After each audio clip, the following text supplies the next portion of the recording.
La liturgie d'aujourd'hui nous invite à rester connectés sur Jésus-Christ et à Jésus-Christ. La liturgie nous invite à demeurer en Christ et de permettre à Jésus-Christ de demeurer en nous. Il est l'auteur de la vie. Il est l'auteur des vertus. Il est l'auteur de la sagesse. Et l'évangile tombe bien avec la fête que nous célébrons aujourd'hui, la fête de Sainte Marie de Montfort. Durant toute sa vie, Montfort est resté connecté sur Jésus-Christ et à sa mère, la Vierge Marie. S'il est devenu saint à l'Église, ce n'est pas par sa propre vertu, mais c'est parce que tout simplement, sa vie a été alimentée par le Christ, comme l'apôtre Paul. C'est le Christ qui a vécu en Sainte Marie de Montfort. Montfort est demeuré incessamment. Et c'est pourquoi, durant sa vie, il a pu fonder 3 congrégations. Et avant la fondation de cette communauté, Montfort a toujours cette parole dans sa prière. C'est ton œuvre, Seigneur. Si l'homme y mettait la main, il gâcherait tout. Montfort avait confié la fondation de ces communautés, de ces congrégations à la toute puissance de Dieu. Il est ce qu'il est par la grâce de l'Évangile, par la grâce de Jésus-Christ, par la grâce de la Vierge Marie. J'essaie de résumer la spiritualité de Sainte Marie de Montfort en 4 points. Vous avez le document. Le fondement de sa spiritualité, tout d'abord, c'est une spiritualité qui est fondée sur le Christ. Sa spiritualité n'est pas en dehors de la théologie chrétienne. Sa vie de prêtre et sa spiritualité sont basées sur les Saintes Écritures, sur l'évangile de Jésus-Christ, sur le magistère de l'Église et tout autre enseignement qui est en accord avec la tradition et la foi de l'Église. Sa spiritualité est totalement christocentrique, c'est-à-dire que tout est centré sur le Christ. D'ailleurs, pour commencer, Montfort fait toujours allusion à ce baptême auquel il attache grande importance. Il croit que c'est par son baptême qu'il est devenu fils de l'Église, enfant de Dieu le Père et de Marie, et frère de Jésus-Christ. C'est en souvenir du lieu de ce baptême qu'il adopte le nom de Montfort. Montfort-sur-Meuse est en effet le lieu de sa naissance et de son baptême. Si on consulte le registre de baptême de sa paroisse, le nom qu'on y trouve est celui de Louis Crillon. C'est en vertu de sa grande dévotion et de sa consécration à la très sainte Vierge Marie qu'il va ajouter ensuite également Marie à son prénom. Ce qui fait que par combinaison, il devient Louis-Marie Crillon, Les chrétiens l'appelaient le père de Montfort. Le deuxième point à voir sur la vie de Montfort, sur sa spiritualité, c'est le mystère de l'incarnation. Comment Montfort a-t-il vécu ce mystère de l'incarnation de sa vie? Pour bien comprendre le sens de la spiritualité de Marie du Nom, il faut d'abord découvrir son amour fou pour Jésus-Christ et sa sainte croix.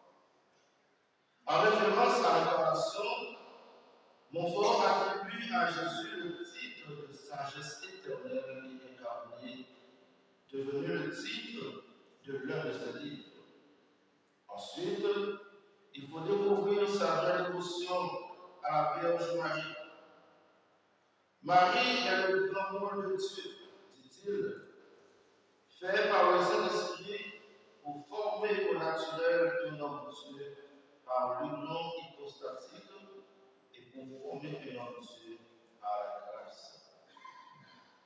Ce Montfort ne conçoit pas sa vie spirituelle sans ces deux personnages. D'ailleurs, pour lui, Jésus et Marie sont inséparables, puisque Marie est l'épouse du Saint-Esprit. Selon ce Montfort, on ne peut pas dire qu'on aime Jésus sans aimer sa sainte mère. Et c'est son amour pour ces deux personnages, Jésus et Marie, ou encore son amour pour le Seigneur, qui va l'orienter vers le pauvre. Disons que la foi de Saint Marie dans le fort en Jésus-Christ n'était pas une foi théorique, sans engagement auprès des démunis et des défavorisés. Montfort ne reste pas en haut à regarder les pauvres en bas. Tout clair et intellectuel qu'il est, il va descendre au milieu des pauvres. Montfort avait bien compris l'enseignement de Saint Jacques à ce sujet. Une foi sans les œuvres est une foi morte. Jeune prêtre, il voulait déjà s'engager comme aumônier à l'hôpital général afin d'être au chevet des personnes incapables d'assurer par elles-mêmes leur survie. De même que Jésus, ayant la condition de Dieu, est né comme pauvre parmi les pauvres, de même Montfort a partagé la vie des pauvres sans égard pour les privilèges que son rang de prêtre lui procurait à l'époque. C'est Montfort, un homme d'actualité. Montfort, durant toute sa vie, a développé un amour passionné pour les pauvres. Un appel que le pape François ne cesse de lancer depuis le début de son pontificat. Je veux l'Église pauvre et pour les pauvres. Sa vie et son engagement auprès des pauvres restent et demeurent une source d'inspiration pour l'Église. Tout cela fait de Clément de Montfort un homme authentique, un vrai témoin du Christ, vrai apôtre de Marie et vrai fils de l'Église. À travers sa spiritualité, Montfort vit ce que le Christ demande de vivre à tous ceux qui veulent devenir ses disciples. Ne prenez rien pour la route, ni bâton, ni sac, ni pain, ni argent. N'ayez pas chacun une tunique de rechange. Montfort a mené une vie totalement abandonnée à la divine providence. J'ai un Père dans les cieux qui est immanquable, dit-il. Montfort mène une vie pauvre et avec les pauvres. Il se détache de tout pour appartenir uniquement à Jésus-Christ. Celui qui veut marcher à ma suite, qu'il renonce à lui-même, qu'il prenne sa croix chaque jour et qu'il me suive. Montfort a renoncé à toute possession de biens matériels et héritage familial. Dans la lettre 20, il confirme à ses parents son renoncement radical. Je ne prétends rien avoir, ni toucher de l'héritage de la famille dont Jésus-Christ m'a fait naître. Je renonce à tout. Tout cela est pour que sa vie de pauvreté était conforme à l'enseignement de son maître Jésus-Christ. Une obligation qu'il fit aussi à sa sœur qui était moniale. À ce sujet, chers amis, frères et sœurs, on peut enseigner nos foi dans les familles, en Haïti, en Guadeloupe, en Martinique, en Amérique, en Europe, en Afrique, en Asie, en Océanie et partout où les questions d'héritage posent encore de graves problèmes. Du coup, cela doit interpeller chaque Monfortais en particulier à travers le monde. Nous, les Monfortais, nous devons revoir en mission notre attitude vis-à-vis des biens matériels à la lumière de la vie et des valeurs de notre Saint fondateur. C'est mon fort un grec de grand désir pastoral. C'est moi, après son ordination sacerdotale en 1700, il n'avait pas peur de s'exprimer avec audace sa grande passion pour sa mission que l'on peut orienter sur notre passage. Son désir de faire aimer notre Seigneur Jésus-Christ, son désir de répandre la dévotion à la petite Vierge, son désir d'enseigner le catéchisme aux pauvres. C'est le mari de Montfort a tout quitté pour la cause de l'Évangile. Il a fait de l'Évangile du Christ l'aliment spirituel de sa vie. Nous, chrétiens, nous qui suivons le Christ, en quoi la vie de ce Montfort peut influencer notre vie chrétienne. Qu'est-ce que Montfort peut nous enseigner aujourd'hui? Montfort nous enseigne d'abord à aimer le Christ, à choisir le Christ. Il avait comme formule du seul. Montfort a vécu dans la pauvreté, dans l'humilité. Il a connu beaucoup de déceptions, d'humiliations, même auprès de son évêque.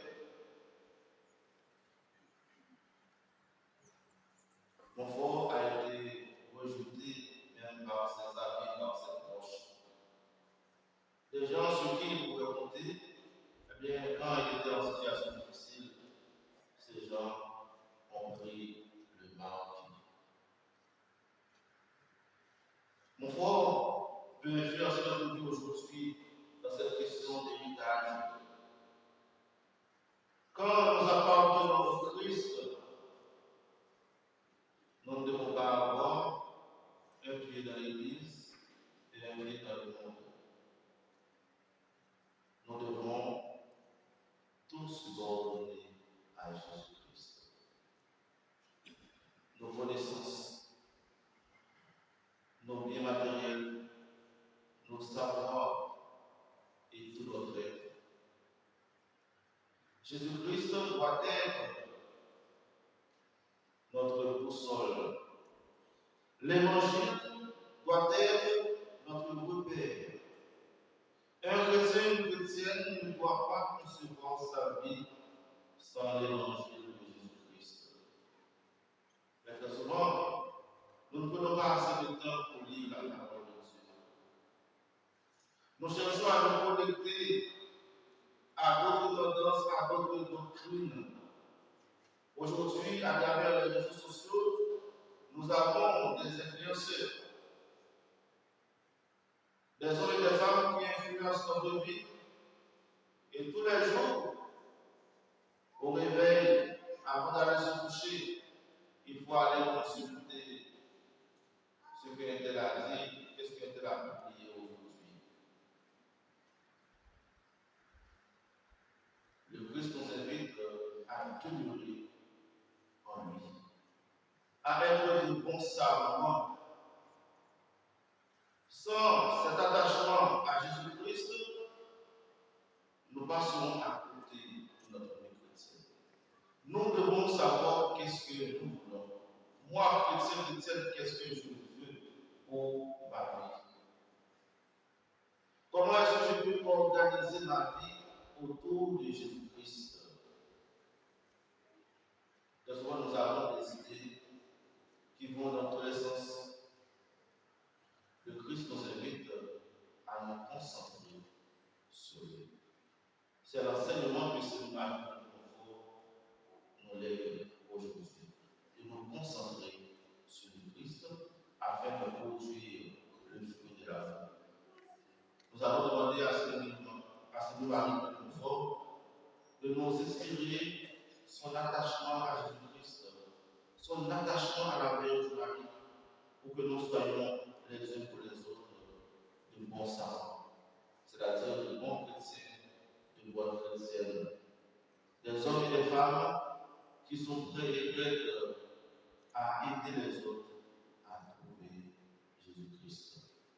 Que nous soyons bénis, que cette année, situation pour nous et qu'il nous aide à devenir de bons et de vrais savants de Jésus-Christ. Qu'il en soit ainsi.